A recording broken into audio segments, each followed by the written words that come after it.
1. I know every restaurant probably has their own set of the regulars. And at my restaurant, not all of them are bad. I was reading another story that instantly reminded me of Flem, his nickname, or Creepy Flem.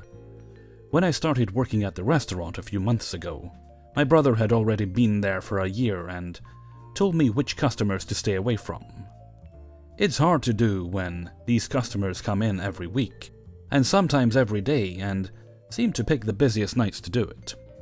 Creepy Flem is one of those guys that gives you a bad vibe right off the bat. He delves way too deep into his personal life, when all you want to do is read the dinner specials. He also constantly has a very phlegmy cough that makes you shudder. He always whips out his phone once he gets his meal and asks us to change the lighting in the bar area, just so that he could take an Instagram-worthy picture of his food. Our bartender did it once just to appease him. When he was finished, fixed the lights and walked away. That's when Creepy Flem pointed his phone up and started taking pictures of her as she walked away. Not cool. We had a cook work for us for a while, and one of our co-workers said he had a weird feeling about him. The cook, after growing comfortable in the job, seemed to get a little handsy. My 19-year-old brother was standing in the dining area getting ready to set up when the cook came by asking where our head chef was. My brother shrugged, he didn't know, and the cook came up to him and put the tip of his finger right against the nipple area and did this weird rub before walking away. The next words out of my brother's mouth were, "I think I just got molested." The cook ended up having to quit a week or two later, but will never forget the time my brother's nipple was molested. There's a guy that comes in for lunch almost every day and talks for 15 minutes about his failing relationship of the week. Tips terribly for taking up so much of our time, leaves a giant mess on his table, and spends the whole lunch loudly watching TV shows on his tablet. There are plenty of old guys who think it's acceptable to prod or say maybe not sexual, but definitely most likely sexual things, sometimes directly in front of their wives. We've told our boss about the creepy-ass dudes who come in here, but they come in here so often that my money-grubbing boss doesn't seem to care, because it'd affect the bottom line too much. Nothing has really happened physically yet, other than old men poking me in the stomach or something like that. I'm just waiting for the day my butt gets slapped or something. What should be my reaction when that happens? 2. Every full moon I have worked, some weird stuff happens. Like if these things happened individually, then you'd be like, well, that's just work.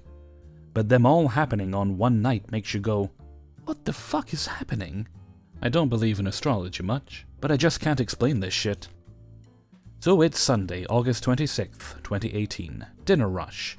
But Sundays aren't super busy, so it's just whatever. I'm at the host desk, and the host picks up the phone. I apologize, ma'am, we're in the middle of the busiest part of the evening right now, and I'm not sure when we'll slow down. So I'm thinking it's someone wanting to make a res, which we don't do, and then asking how long it'll be till they get sat if they come in. We don't quote time over the phone because obviously things can change in 5 minutes. The host listens for a while, rolls her eyes, is obviously very annoyed. I'm like, dang, these people really want a table. Man, we probably won't slow down till about 9, so if I could do something, I couldn't do it. She cuts off, listening for 10 seconds and hangs up. After she finished seating the waiting parties, I asked, WTF was that about? She thinks her boyfriend is in the restaurant cheating on her and wanted me to go check. Said she would send me a picture to know what he looks like. What? Yeah, she can't come in to do it because she's in New Jersey. Odd, but whatever. This lady proceeds to call back 4 times, speaks to the same host again and the manager twice. Eventually cusses them both out. People be cray. Then I'm at the host stand later on and pick up the phone. Thanks for calling, this is me, how can I? Tell your manager I'm shutting down your website for the next 24 hours. What? I surely misheard, so I claim the phone broke up. Could she please repeat herself?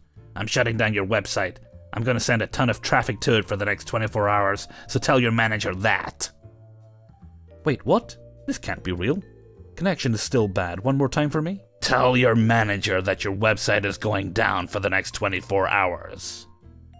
Wow, she's serious. Not my circus, not my monkeys. Also, Why are you calling my mid-sized location in a mid-sized city at 8:30 on a Sunday? My manager doesn't care. That will definitely not be his problem. Okay, ma'am, I'll let him know, because I am the picture of professionalism, even in the presence of weird and crazy. Is there anything else I can help you with? You're going to tell him what I said, right? Yes, ma'am. We're a little busy right now, but as soon as I see him, I'll let him know. You won't have a website for 24 hours. I completely understand, ma'am, and I'm going to pass that information along. Click, I told him. He laughed. Then I'm checking out, and there are 4 large bags of food waiting at the to-go area. The cashier says it's a prank call, and we may be able to have it. So down. Come to find out, all night we had been dealing with a Postmates driver who was upset over a wrong order. So I don't know how Postmates is done at your restaurant, but at ours they call and tell us what the customer ordered, and we put it in our system and then the driver picks it up.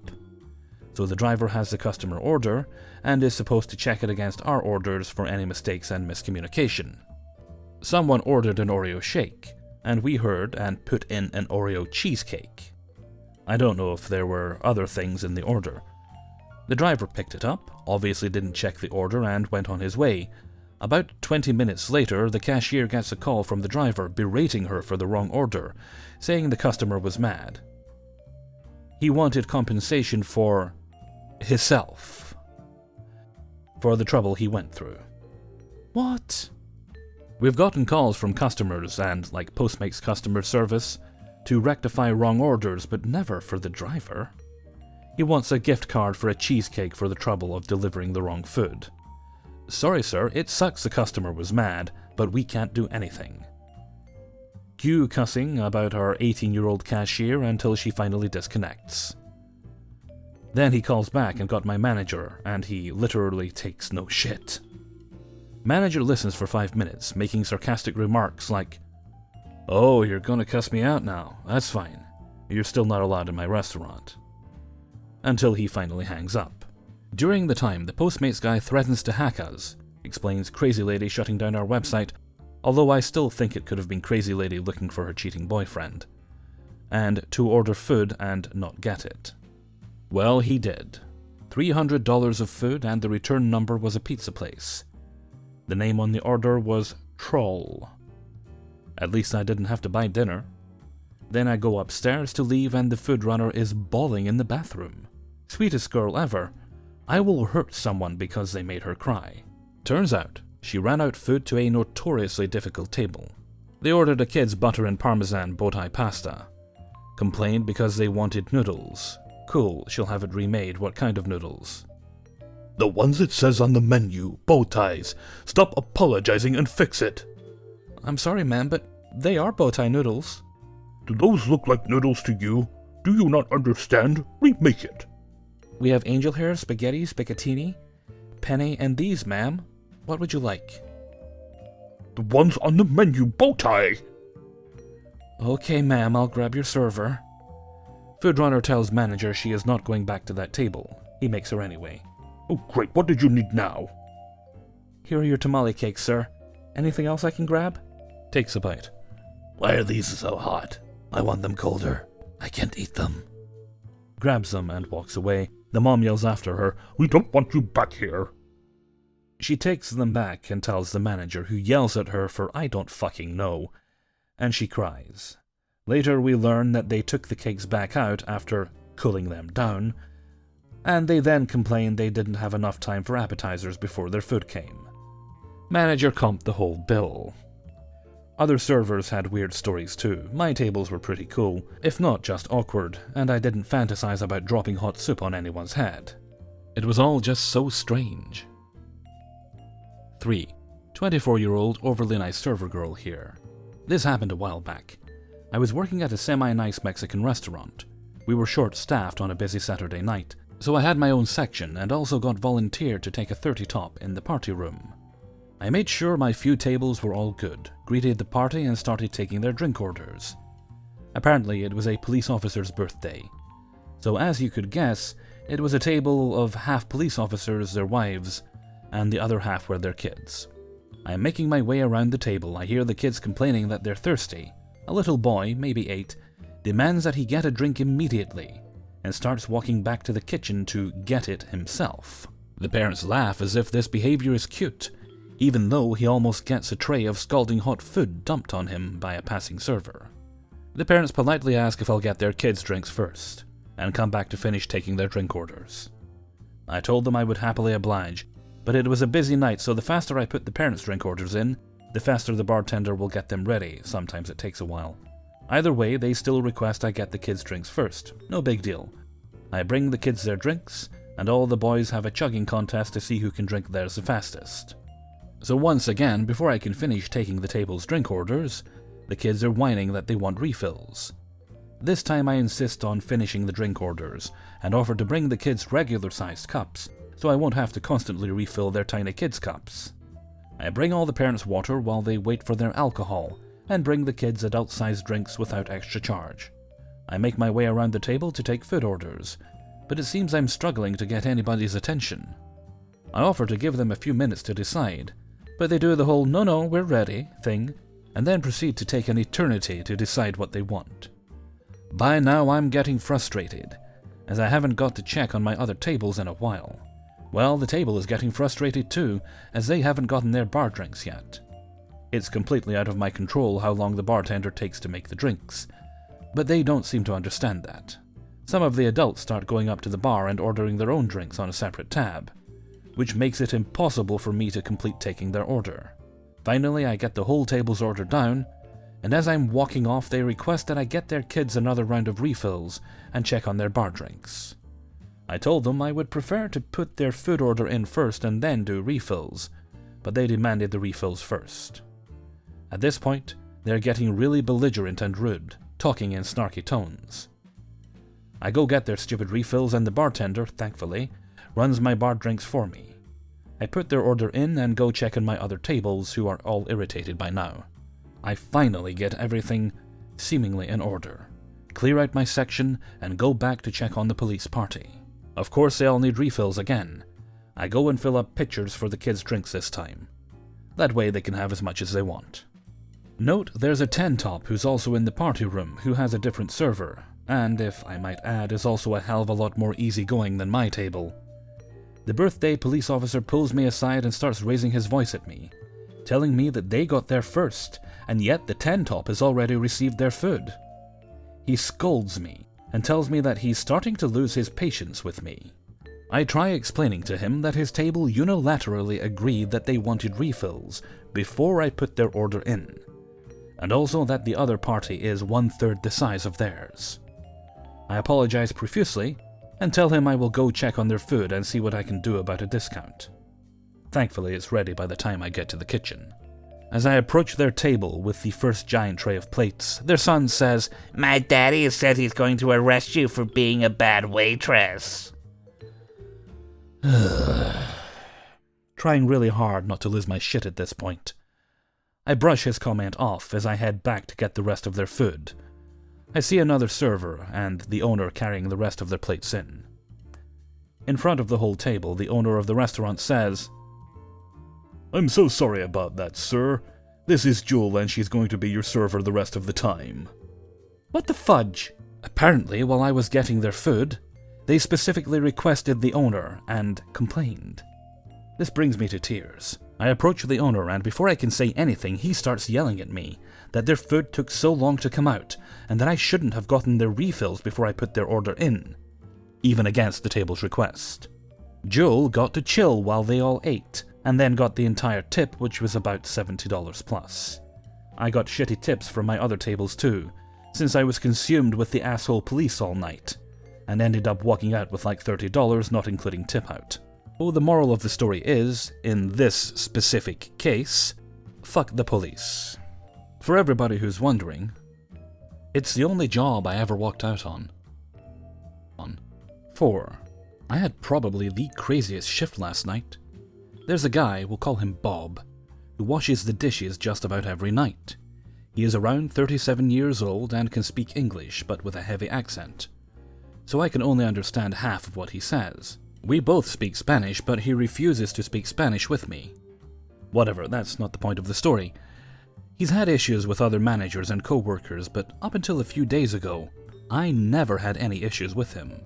The last 3 or 4 days he's been acting weird and saying straight at my face how bad management is, how everyone who works here does a really shitty job, blah blah blah. That's alright, I just ignore him.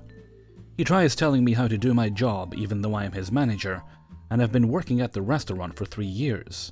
So I kind of know what I'm doing. Again, I don't respond to anything he has to say. It's gotten so bad that the GM had a talk with him yesterday before I went in. And apparently it got a little bit heated, since he would not let the GM finish speaking. According to my co-workers, it got so bad that the GM was practically having to yell over him, despite asking to please let him finish saying what he had to say. I am about 45 minutes into my shift when Bob comes to tell me that I should call the ambulance on the other manager that was closing with me, because she was very sick. We will call the other manager Ellie. Ellie recently had some kind of allergic reaction and has some rash-looking thing on her arms. She says it only itches sometimes, but she's taking medicine and has cream for it. She's not working with food anyway, so it's not a huge deal. I tell Bob, no, I'm not going to call an ambulance on Ellie. He says, Okay, give me the GM's number, and I'll talk to him. I reject him and he gets annoyed, says some things and walks away. About 10 minutes later, one of my employees was taking a drive-thru order, and I'm also wearing a headset, so I can hear everything going on outside. The customer's orders, birds chirping, and the sirens of an ambulance. I give no thought to it because you hear ambulances every day. Not 30 seconds later, one of my employees says, "Jeezig, why is there an ambulance here?" I walk to the front of the restaurant and see the ambulance. I'm thinking to myself, no fucking way. Before I can even think anything else, 3 paramedics rush into the store asking for Ellie, who was on the store phone with someone I later found out was a 911 operator who informed her about the situation. Ellie hangs up and the paramedics start asking her if she's fine, if she feels sick, and all sorts of questions. Ellie says she's 100% okay. I apologize to the paramedics because they look visibly pissed. They told Ellie she looked fine and to just take some Benadryl. Finally, the paramedics leave and Bob follows them outside. He's talking to them for about 3 minutes before they take off. While all this is going on, I'm absolutely livid. I call my GM and I'm practically yelling at him explaining the situation. Now my GM is pissed and says he's on his way back to the store. Bob lasted another 10 minutes after that whole ordeal happened, before asking me if he could go home. I tell him he can go, and he leaves without saying a word. Ellie and I stayed 2 hours late because we were short a closer, and had to finish Bob's job. We have no clue if he's showing up today or not. I'm not sure if he's on drugs or if he's off some kind of medication. Either way, he's not normal. If he is sick, we would like to get him some help. Or maybe he's taking drugs because he comes into work with super red eyes and has a Vicine bottle in his backpack. Might be having to stay 2 hours late again today. I'm okay with that if it means I won't be having to deal with him again. That was how my Tuesday night went, folks. I'm still in shock about it. 5. So this happened a few years ago, and for some reason I have the urge to post it here now. It's just something that I'll never forget, and luckily, have never had an experience like this again. Sorry it's so long. I was 25 and serving at a sports bar and restaurant in New York City. It was July 3rd, I remember because it was right before I went home for 4th of July. I get a table of 6, all 22 and 23-year-olds. 3 guys, 3 girls, and they seem nice enough. They all had their IDs, ordered drinks and food, and everything came out fine, no complaints of any kind. But then it came time for the bill. Between the 6 of them, the bill was about $175. They didn't ask for separate checks or anything, so I just gave them the one bill. I go back a few minutes later and the check presenter was bulging with cash, which is not really unusual. I take it to the server station, open it, and find a bunch of crumpled bills. I'm talking balled up and shoved into the check presenter. Okay, whatever, I thought. These kids are just lazy. I uncrumple everything and find that they are $70 short on the bill. Not 5 or 10, mind you, 70. So I go back to the table and tell them. And they were confused, but said they'd double check it. 5 minutes later I go back, and that's when the shit started. They told me that they had put all the money in there before, so if it's short, I, the server, must have taken it or dropped it. Me. Are you a fucking idiot? What kind of accusation is that, you entitled piece of shit? No, sorry guys. I didn't take your money, and I would have known if I had dropped $70. But they would not back down. They were 100% positive they put all the money in there, and whatever happened to it was not their fault. Now, I was fairly new at serving at the time, and had a severe lack of spine. I kick myself now for not really knowing what to say to them. So I go and get my manager. We'll call her Sharon. Sharon is a no-nonsense kind of woman, so I had the confidence that she could handle it. I had about 7 other tables, so she told me to just help them, and she'll handle this. So I am over at my other tables, and can hear the tall ginger guy at the table raising his voice at Sharon saying, "Well, I paid my share," and, "Well, the waitress must have dropped it, and someone else picked it up. These people can smell money." That's great, I thought. Now they're blaming other customers. Sharon then informs them that if they don't pay their bill that she can call the cops. She sets the bill back down to let them sort it out again. 5 minutes later, we get a call from an angry man demanding that we let his son go.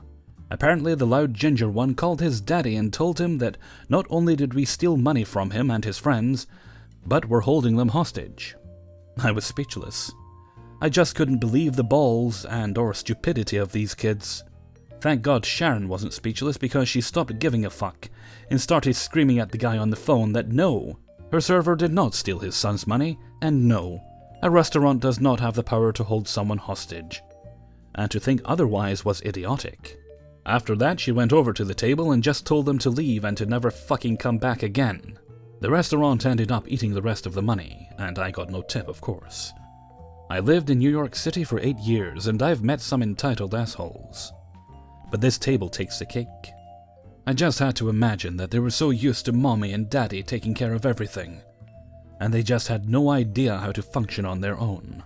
Anyway, that's my one big horror story during my serving years, and for anyone who thinks I'm making it up, give me a break. I know this story is fucking ludicrous, and I guess that's why I can never forget it. Hey everybody, Hellfreezer here, and thank you very much for listening to Spinning Plates number 8.